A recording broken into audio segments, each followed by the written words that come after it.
Salut, petite vidéo pour vous présenter le banc qui est installé. Il reste du boulot autour, mais au niveau du banc, on n'est pas trop mal. Donc c'est le banc Dynatec, le 610, donc synchro freiné. Donc celui-là, c'est le modèle à double frein. Donc il y a un frein ici et il y a un frein devant aussi. Après, il est disponible avec un simple frein aussi, ça c'est possible. Deuxième frein, c'est une option. Un frein fait 2400 Nm. Donc là, il y a deux fois 2400 Nm. Et il est possible d'avoir plus encore au niveau de puissance de frein.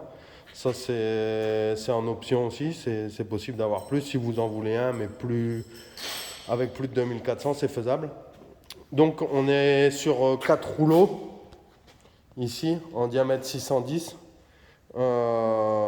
Et c'est synchronisé. L'avantage, c'est que c'est synchronisé par cardan. Il n'y a pas de courroie, donc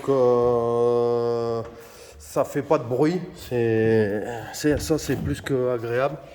Donc on voit ici, il y a un arbre de transmission pour transférer entre l'avant et l'arrière. Donc cette partie-là, c'est la partie, toute cette partie-là, ça c'est la partie mobile. C'est-à-dire que ça avance, ça recule en fonction de la longueur de la voiture, de ce qu'on veut. C'est monté ici sur des rails.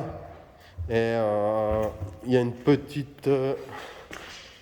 il y a une télécommande ici. Bon, pour l'instant, c'est ça, des boutons. Après, il y a moyen de le mettre sur le PC. Hein. Ça, c'est avec des touches, avancer, reculer. Ou même avec une simple télécommande pour l'avoir dans la poche, ou par exemple. Donc ça, c'est le boîtier électronique. Donc c'est propre, tout est avec le disjoncteur, tout, la station météo qui va bien exporter. Tout est bien fait, ça traîne pas partout. Contrairement à ce qu'on avait l'habitude avant, sans citer de nom. Et ça, c'est la partie fixe. Donc cette partie ne bouge pas. Donc après, le banc peut tourner dans un sens, il peut tourner dans l'autre. Après, c'est à vous de voir comment vous voulez l'installer, mais il n'y a pas forcément, ici c'est l'avant, ici c'est l'arrière. Je dirais que nous, on l'a installé dans ce sens-là pour dire de pouvoir mettre les voitures au maximum sur la droite pour récupérer de la place. Comme vous voyez ici, on est en train de faire des modifs parce qu'on a récupéré de la place par rapport à l'ancien banc. Donc c'est pas plus mal. Mais après, au niveau pratique, je dirais que c'est peut-être un peu plus pratique de mettre en fait l'avant ici. Comme ça, c'est cette partie.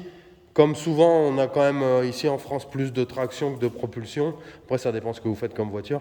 Mais en mettant l'avant ici, on sangle la voiture et après on fait bouger le banc pour mettre l'avant sous les roues. Et puis ça fait gagner un peu de temps. Après, bon, là, on y arrive, hein, c'est pas le problème. C'est question d'habitude, quoi.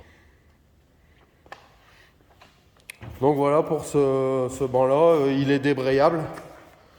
Donc vous n'êtes pas obligé de le laisser toujours en synchro. Ici c'est débrayable. Il y a une vis BTR à enlever et puis après en fait on peut les désaccoupler. Le logiciel est prévu pour, donc c'est pas un problème. Si vous faites que par exemple une 2 roues motrices, vous n'avez pas besoin de tout faire tourner tout le temps.